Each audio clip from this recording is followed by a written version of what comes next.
सूत कोतड़ा, पहले इसके बारे में लिख लीजिए एक लाइन। हाँ, इसके बारे में लिख लीजिए थोड़ा सा जल्दी जल्दी। ये भी स्थल कहाँ है? गुजरात में है। और ये भी कच्छ की खाड़ी में, किसी कच्छ की खाड़ी में। पाकिस्तान में सूत गंडोर, हाँ ये सूत कोतड़ा है, कच्छ की खाड़ी के अंदर। खोज किसने करी? जगपति जोशी जी ने करी है इसकी खोज भी, लगभग 1964 में। 1964 के अंदर इसकी खोज की गई। यहां से मिला क्या क्या है उसको थोड़ा याद रखिएगा।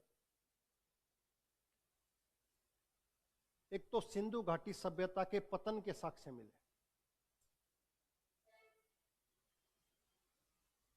पतन के साक्ष्य, यानी कि ये सभ्यता डिक्लाइन कैसे हुई, डिक्लाइन कैसे हुई उसकी जानकारी मिली है। दूसरा, घोड़े की हड्डियां, घोड़े की हड्डियां मिली हैं। लेट कैसे आते हो? अच्छा, घोड़े की हड्डियां। और तीसरा,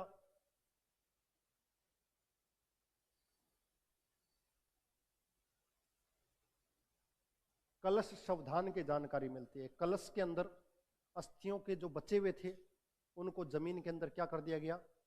दफना दिया गया। ये 3 महत्वपूर्ण जानकारी है जिसमें से सूत कोतड़ा से जो चीज पूछी जाती है वो ये पूछी जाती है, घोड़े की हड्डियों की जानकारी। घोड़े की मर्ण मूर्तियां कहां से मिली है? धोलावीरा से। मर्ण मूर्ति, मूर्ति मिट्टी में, समझे, टेरिकोटा से। और यहां पर क्या मिली है? घोड़े की हड्डियां। दोनों में अंतर को समझ लीजिएगा, ठीक है। अगला फैक्ट, अगला जो स्थल है उसका नाम है बनवाली।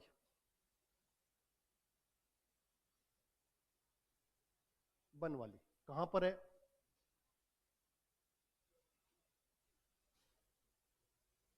हरियाणा में। कहां पर है?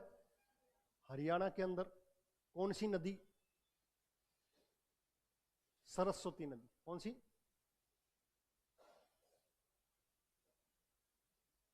सरस्वती नदी।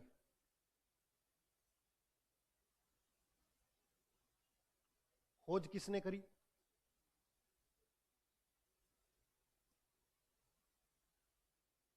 रविंदर सिंह बिष्ट। मुख्य व्यक्ति जो थे वो रविंदर सिंह बिष्ट थे, ध्यान रखिएगा। हाँ, इसके अलावा आप देख सकते हो, अगर लिखना चाहते हो तो सूरजभान लिख सकते हो, लेकिन सूरजभान का संबंध मुख्य रूप से राखी गढ़ी से है। किससे? राखी गढ़ी से। और कब की गई खोज? लगभग 74 के आसपास, बनवाली से 74 के आसपास, ध्यान रखिएगा। 2 चीजें ध्यान रखनी हमेशा। आपके एग्जाम्स में सामान्य क्वेश्चन क्या पूछता है? वो 4 स्थल दे देता है और कहता है कौन सा स्थल कौन सी जगह पर है। समझ में गया? तो जगह याद रखनी है। बनवाली मुख्य रूप से कहां है? हरियाणा में है, ठीक है। और खोज किसने करी? बस ये 2 मुख्य चीज आपसे याद रहेगी तो आपका काम आसान हो जाएगा। सन किसी भी एग्जाम्स में पूछा नहीं जाता, मैं फिर आपको बता रहा हूं।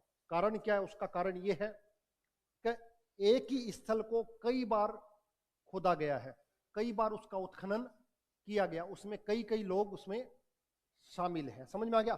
इसलिए सन को आपको हमेशा छोड़ना है। अब यहां से मिला क्या है वो ध्यान रखिएगा। तो एक तो मिला है वॉश बेसन, हाथ धोने वाला, धावन कुंड। कौन सा? धावन कुंड। हाँ, इंग्लिश में लिख सकते हो वॉश बेसन, हाथ धोने वाला। कौन सा? हाथ धोने वाला, पहली चीज ध्यान रखिएगा। दूसरा, जौ की कृषि के साक्ष्य। किसकी? जौ की कृषि के साक्ष्य यहां से मिले हैं। हाँ, हाथ धोने वाला कुंड। दूसरा, जौ की कृषि के साक्ष्य यहां से मिले हैं। तीसरा, यहां से एक मिट्टी का बना हुआ हल मिला है। हल किससे निर्मित?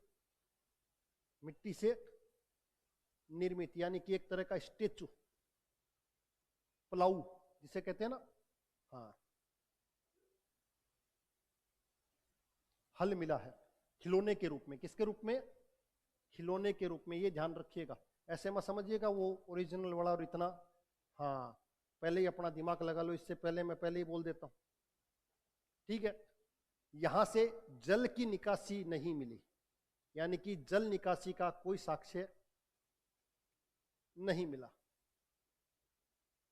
जल निकासी का कोई साक्ष्य नहीं, no evidence of drainage system. जल निकासी का कोई साक्ष्य नहीं मिला, कोई ड्रेनेज सिस्टम यहां से भी नहीं मिला है आपको। इसके अलावा जो बैलगाड़ी होती है, बैलगाड़ी के पहिए के निशान मिले हैं।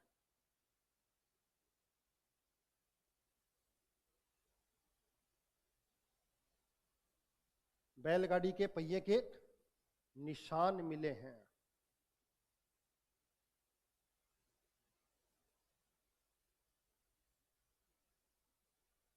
पहिए के निशान मिले हैं। ये कुछ चीजें आपको याद होनी चाहिए। इस एग्जाम्स में क्या पूछा जाता है? एक तो ये पूछा जाता, कौन सा?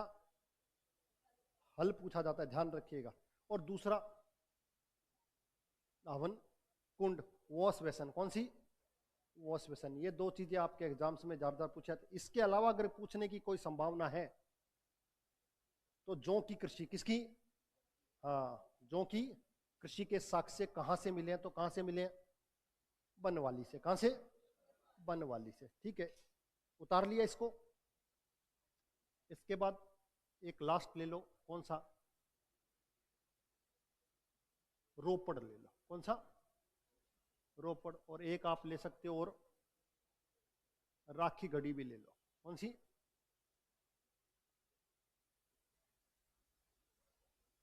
राखी गढ़ी। रोपड़ कहां पड़ता है? पंजाब में। रोपड़ कहां है? पंजाब, ध्यान रखिएगा। दूसरा, कौन सी नदी? सतलज नदी।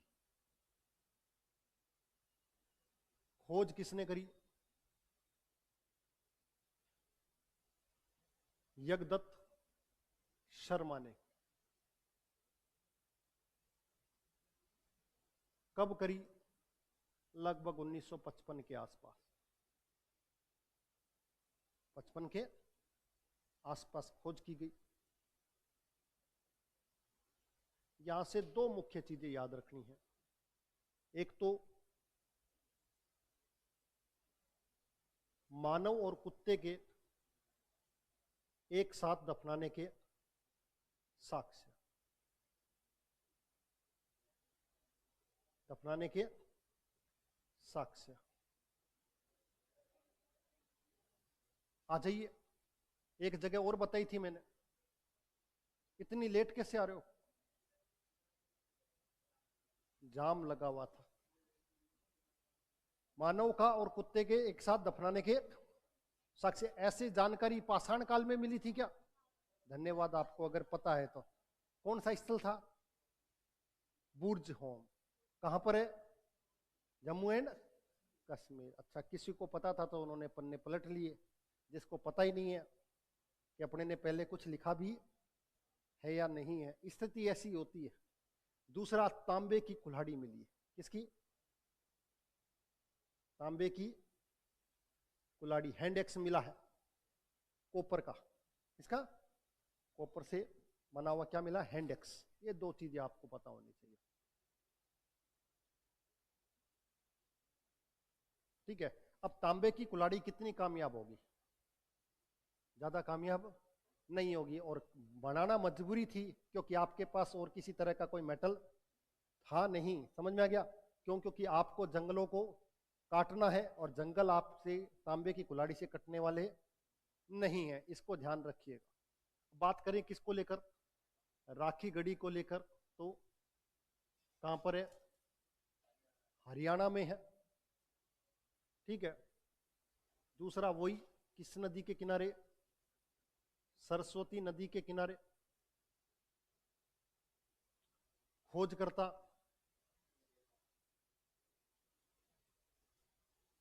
सूरजभान, और लगभग कहते हैं 1969, और कहते हैं बाद में 2014 में वापस इसकी क्या की गई, खुदाई की गई हरियाणा सरकार ने। किसने, हरियाणा सरकार ने।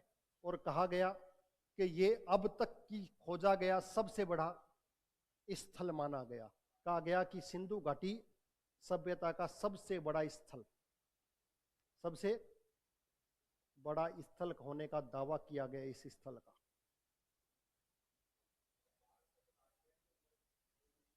और उसमें ही राखी बड़ी है। जब मैं कह रहा हूं सिंधु घाटी सभ्यता का, तो इसने मोहनजोदड़ो को भी पीछे छोड़ दिया। सबसे बड़ा कौन सा है, मोहनजोदड़ो। कौन सा है, सबसे बड़ा आकार साइज किसका था, और ये कह रहे हैं कि इस मोहनजोदड़ो से भी बड़े साइज का है कौन सा, राखी गढ़ी। इसको ध्यान रखिएगा, ठीक है। मिला क्या है, तो यहां से एक तो मृद भांड मिले हैं, मिट्टी के बर्तन मिले हैं, और बड़ी संख्या में मोहरें मिली हैं, हड़प्पा कालीन, हड़प्पा कालीन क्या मिली हैं, मोहरें मिली हैं। दो चीजें ध्यान रखिएगा, एक मृद भांड और एक मोहरे सबसे ज्यादा, ठीक है। इसके अलावा एक स्थल का नाम लिख लीजिए खाली, कई बार आपसे पूछ ले। कुनाल या कुनाल, ये स्थल भी कहां है, हरियाणा में, इसलिए नाम लिखवा रहा हूं इसका। इस स्थल का नाम लिख लो, ये कहां पर है, हरियाणा में है। सिंधु घाटी सभ्यता का स्थल है, कौन सा, हाँ, यहां से चांदी के मुकुट मिले हैं। किसके, चांदी के मुकुट मिले। तो चांदी के मुकुट मिले तो मुझे लगा कोई महाभारत कालीन तो नहीं है, क्योंकि कुरुक्षेत्र वहीं है, कहां, हरियाणा में, और वहीं पर ही आपको पता है महाभारत रची गई थी। महाभारत की लड़ाई कुरुक्षेत्र, हाँ, समझ में आ गई बात क्या। चलता रहता है ऐसे, ऐसा नहीं है। मैंने आपको उस दिन भी बताया था कि मेरा जो ससुराल है उससे 5 किलोमीटर दूर एक स्थल है, आपने सुना होगा, पहले भी बताया था, लाक्षागृह, जहां पर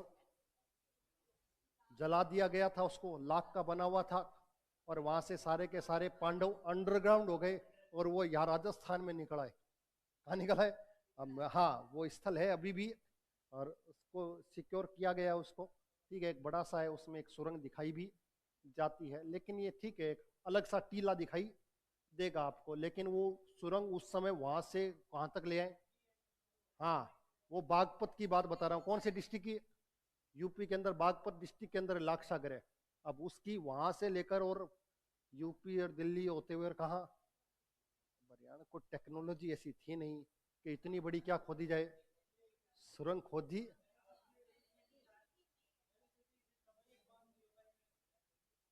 एक बाण दिया और वैसी हो जाती होगी। कहाँ का रहने वाला, भरतपुर का, हाँ, समझ गया तेरी बात, भाषा से समझ गया मैं। कहाँ का रहने वाला है, भरतपुर का रहने वाला है, ठीक है ना। एक्चुअली में क्या, भरतपुर तो, भरतपुर और धौलपुर ये तो मजबूरी में राजस्थान में है। हाँ, इनकी व्यवस्था तो उत्तर प्रदेश की थी। किसकी थी, उत्तर प्रदेश की इनकी व्यवस्था थी। हाँ, लेकिन ये हाँ, ये दो जो थे, ये दो भी उत्तर प्रदेश में मिलना चाहते थे, समझ में आ गई बात। लेकिन यहाँ जो थी व्यवस्था, उसने इसको, जब राजस्थान का एकीकरण हो रहा था, क्या हो रहा था, एकीकरण हो रहा, इंटीग्रेशन हो रहा था ना, तो दो चीजें थी। एक तो ये यहाँ जाना चाह रहे थे, जोधपुर पाकिस्तान में जाना चाह रहा था, और माउंट आबू को आपके जो लो पुरुष हैं, क्या, सरदार वल्लभ भाई पटेल, वो उसको गुजरात ले जाना चाहते थे। समझ में आ गई बात। ये अलग अलग से 3 खंड थे, लेकिन बॉर्डर के ऊपर जो भी कुछ होता है उसका प्रभाव रहता है। जैसे आप ऊपर जाओगे तो गंगानगर, हनुमानगढ़, वहां पर आपको सारे सरदार दिखेंगे। उनका कल्चर ही कैसा होगा, सरदार। क्यों, क्योंकि वो पंजाब से लगता हुआ इलाका दिखा है। अलवर जैसा जाओगे तो हरियाणा का प्रभाव आपको दिखाई देगा, जो उधर वो आ गया।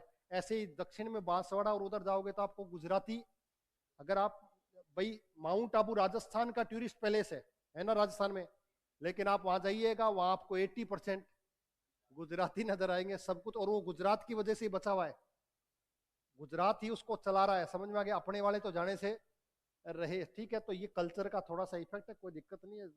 भरतपुर वाले तो अपने आप में बड़े स्पेशल हैं साहब, सूरजमल के हैं। किसके हैं? सूरजमल के। तो ये ध्यान रखिएगा। कौन सा स्थल बताया मैंने? कुनाल, हरियाणा में। इसके अलावा एक लाइन नीचे स्टार बनाकर लिख लीजिए, भगत रावपुरा, रंगपुर, रोजदी,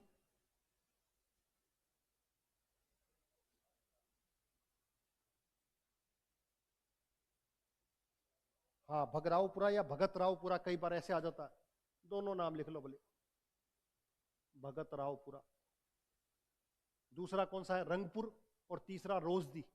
ये तीनों के तीनों स्थल कहां पर है? गुजरात में। रोजदी